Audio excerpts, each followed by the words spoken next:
평화는 힘을 통해 라는 구호는 연설이나 이론서에만 머무는 것이 아니라 6월 21일에 밤의 망치 작전으로 미국이 그 실효성을 증명했다. 이 작전은 트럼프 2000 정부가 중국, 러시아, 이란, 북한으로 구성된 새로운 악의 축에 맞서 취한 핵심 지침으로 평가된다. 이란과 러시아가 이스라엘과 우크라이나에서 파괴를 일으키는 동안 베이징은 대만에서 유사한 계획을 준비 중이다. 따라서 베이징이 이란과 러시아의 성공을 바라는 것은 놀라운 일이 아니다. 그들의 성공은 민주주의 국가들의 자신감을 약화시키고 서방의 자원을 분산시키며 결국 중국군이 대만 해협을 넘을 길을 열어줄 것이다. 우크라이나와 중동 전장에서의 끊임없는 긴장 대만 해협과 황해에 잠재된 파도 속에서 워싱턴은 한밤중에 망치를 내리쳤다. 이는 테헤란을 뒤흔들었을 뿐만 아니라 이 악의 축에 깊은 균열을 만들었다. 밤의 망치 힘을 통한 평화의 상징. 6월 22일 미국 국방부 장관과 합참의장은 펜타곤에서 열린 기자회견에서 밤의 망치 작전의 세부 사항을 발표했다. 장관은 이란의 핵시설에 대한 정밀 타격이 놀라운 성공을 거두며 테헤란의 핵 프로그램을 파괴했다고 밝혔다.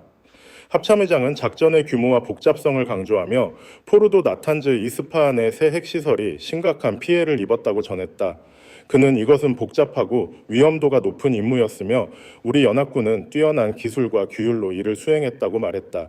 이 작전은 전례 없는 군사적 성공으로 기록되었다. 작전의 핵심은 B2 스피릿 스텔스 폭격기 7대였다.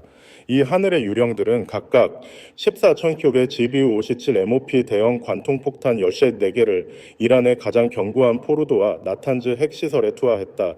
이는 미군이 실제 전투에서 이 거대한 관통폭탄을 처음 사용한 사례로 워싱턴의 결연한 의지를 분명히 보여주었다.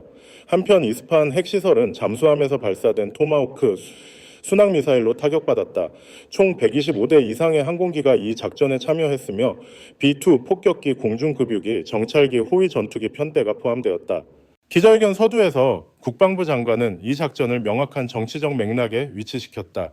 트럼프 대통령의 대담하고 선견지명이 있는 리더십과 평화를 위한 힘의 약속 덕분에 이란의 핵 야망은 제거되었다.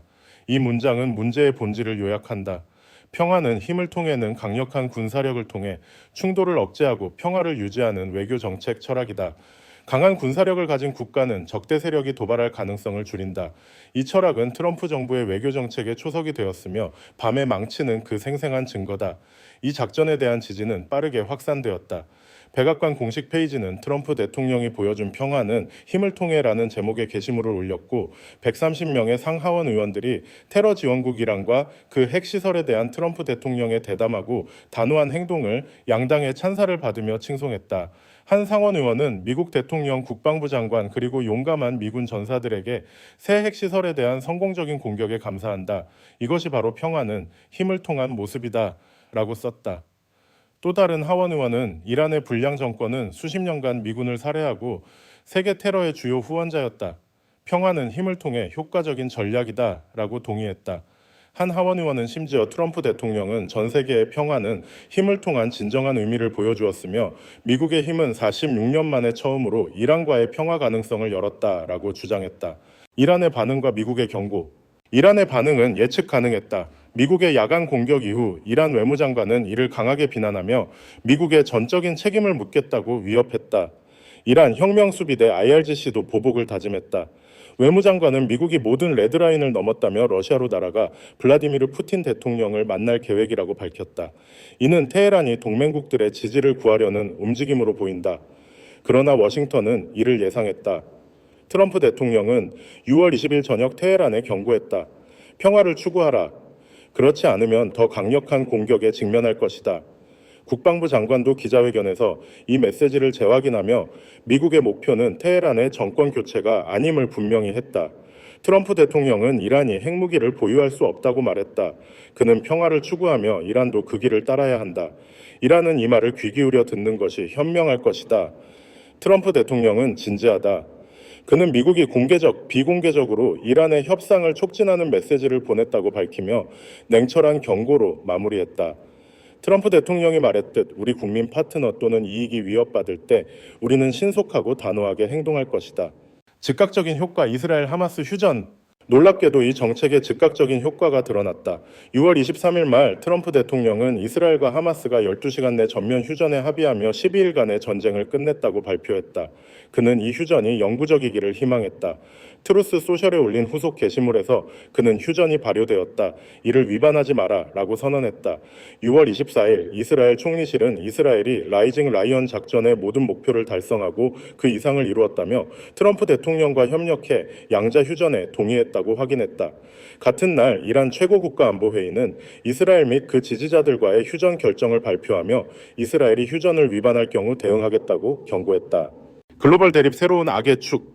밤의 망치 작전은 테헤란에서 베이징까지 연결된 새로운 악의 축이라는 더 큰 글로벌 대립의 맥락에서 이해해야 한다. 정치적 전략적 위험 분석 전문 기업의 총괄 책임자는 에어포스 타임스에 기고한 글에서 이란을 물리치면 중국 공산당을 물리친다고 주장했다. 그는 중국과 이란의 연결을 끊는 것이 이 새로운 권력 축을 약화시킬 것이라고 보았다.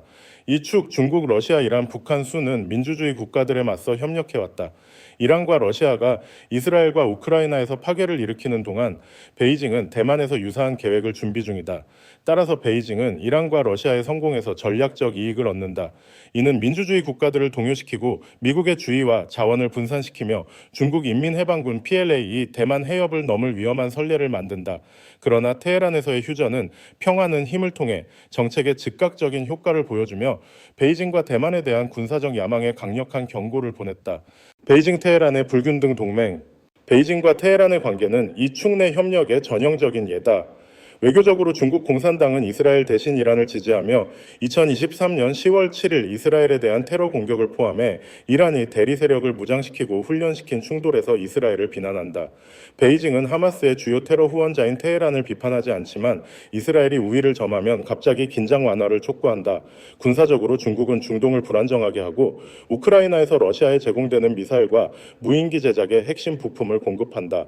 그러나 이 동맹은 평등하지 않다. 경제적으로 베이징은 이란의 국제적 고립을 이용해 막대한 이익을 얻는다. 중국은 제재받은 이란 석유의 거의 유일한 구매자로 유령 선단을 통해 송유관을 끄고 시장가보다 21달러 할인된 가격으로 구매한다. 이란이 매일 수출하는 170만 배럴의 90%가 중국으로 흘러들며 이는 연간 최대 60억 달러의 절감을 가져온다. 위안화로 결제된 이 자금은 중국으로 다시 돌아와 수출품으로 교환되며 베이징에 50억 달러 이상의 무역 흑자를 창출한다. 이는 일부 이란 분석가들이 신식민주의라 부르는 상황으로 이란은 중국에 크게 의존하며 수십억 달러의 수익과 절망적인 국민들의 일자리를 잃는다. 축의 약점과 동아시아의 파장. 이 축의 약점도 드러났다. 베이징은 말뿐인 지지를 제공하며 이란이 이스라엘의 방역에 직면했을 때 군사적 지원을 하지 않았다. 3월에 이란, 중국, 러시아 합동 해군 훈련은 베이징과 모스크바가 테헤란의 방어 지원 요청을 무시하면서 잊혀졌다. 이는 이 축이 확고한 약속보다 기회주의적 이익에 기반함을 보여준다. 한편 동아시아에서는 6월 19일 평양이 황해로 10발 이상의 미사일을 발사했다. 이는 한국, 미국, 일본이 윤석열 대통령 정부 하에서 첫 3국 공군 훈련을 실시한 다음 날이었다. 뉴욕타임스에 따르면 이 미사일들은 업그레이드된 240mm 다연장 로켓에서 발사되었으며 서울을 포함한 한국의 주요 인구 중심지를 겨냥할 수 있다. 이는 김정은이 블라디미르 푸틴과 연대를 강화한 후 한반도 긴장을 고조시키는 일환으로 보인다.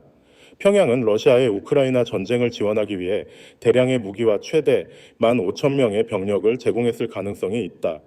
그 대가로 한국 관리들은 평양이 러시아로부터 경제 원조와 첨단 군사 기술을 받아 핵무기와 미사일 프로그램을 강화할까 우려한다. 글로벌 혼란의 수혜자 베이징. 이란의 중동에서의 도발, 러시아의 우크라이나 전쟁, 북한의 동북아 미사일 발사는 미국과 동맹국들의 주의를 분산시키는 공통 목표를 공유한다. 이 혼란의 궁극적 수혜자는 베이징이다. 2025년 5월 샹그릴라 대화에서 미국 국방부 장관은 중국이 인도태평양 권력 균형을 바꾸기 위해 무력을 준비하고 있다고 경고했다. 그는 중국이 대만을 침공하려는 시도가 지역과 세계에 파괴적인 결과를 초래할 것이라고 단언했다. 중국의 위협은 현실적이며 곧 다가올 수 있다. 대만에 주는 교훈. 이스라엘-이란 충돌은 대만에 귀중한 교훈을 준다. 대만 국방전략자원연구소 소장은 우크라이나와 중동에서의 전쟁에서 무인기 순항미사일, 탄도미사일을 방어할 수 있는 포괄적 방공 시스템의 중요성이 입증되었다고 강조했다. 그는 불확실성을 최소화해야 대만이 불패의 위치에 설 수 있다고 말했다. 대만 해양대학 국가연구센터 소장은 이 충돌이 현대 충돌의 새로운 표준 정밀 계산 첨단 기술, 비대칭 제어 가능을 반영하며 대만이 자주적 방위 역량과 통합 방어 시스템 구축의 긴급성을 보여준다고 보았다. 트럼프 2000형의 핵심 지침 평화는 힘을 통해 위험한 세계와 협력하는 전제 국가들 앞에서 트럼프 정부의 평화는 힘을 통해는 단호한 답변으로 자리 잡았다. 4월 합참의장은 미군의 최우선 임무가 평화를 힘으로 창출하는 것이라고 말했다. 국방부 장관은 하와이에서 전사정신 회복 군대 재건 억제력 재확립의 세 가지 원칙을 강조했다. 2025년 샹그릴라 대화에서 그는 이 구호를 7번 언급하며 공격 억제와 동맹 강화에 대한 미국의 강한 약속을 재확인했다. 이 전략은 주요 동맹국들의 공감을 얻었다. 2월 미국 방문 중 이스라엘 총리는 평화는 힘을 통해가 이스라엘과 미국이 공유하는 개념이라고 밝혔다. 전략적 선택과 미래. 분석가들은 전략적 선택을 제시했다. 한 전문가는 축내 어느 강대국에 양보하면 나머지가 강해질 것이라고 주장했다. 이 축이 이스라엘에 승리하면 미국의 힘 이미지가 무너지고 휘발유 가격 상승과 경제 피해로 이어질 것이다. 따라서 이스라엘, 우크라이나, 대만 같은 민주동맹국들과의 연대 강화는 도덕적 문제뿐 아니라 미국의 국가 안보에 필수적이다. 대만의 관점에서 한 전문가는 이란 내부의 변화 현 정권 붕괴와 친서방 정부의 등장과 중동을 안정시키고 베이징과 모스크바의 영향력을 배제할 이상적 해결책이라고 보았다. 그러나 그 시나리오가 실현될 때까지 밤의 망치는 분명한 메시지를 보냈다. 트럼프 대통령의 리더십 아래 미국은 압도적 군사력을 사용해 이익을 보호하고 위협을 무력화할 준비가 되어 있다. 이는 위험하고 논란의 여지가 있는 전략이지만 지지자들은 망설임과 약함이 더 위험하다라고 믿는다. 이러한 공습은 테헤란의 핵 프로그램뿐 아니라 베이징, 모스크바, 평양의 게임의 규칙이 바뀌었으며 평화는 힘을 통해가 추상적 개념이 아니라 14개의 GBU-57 폭탄의 파괴력으로 현실이 되었음을 경고한다.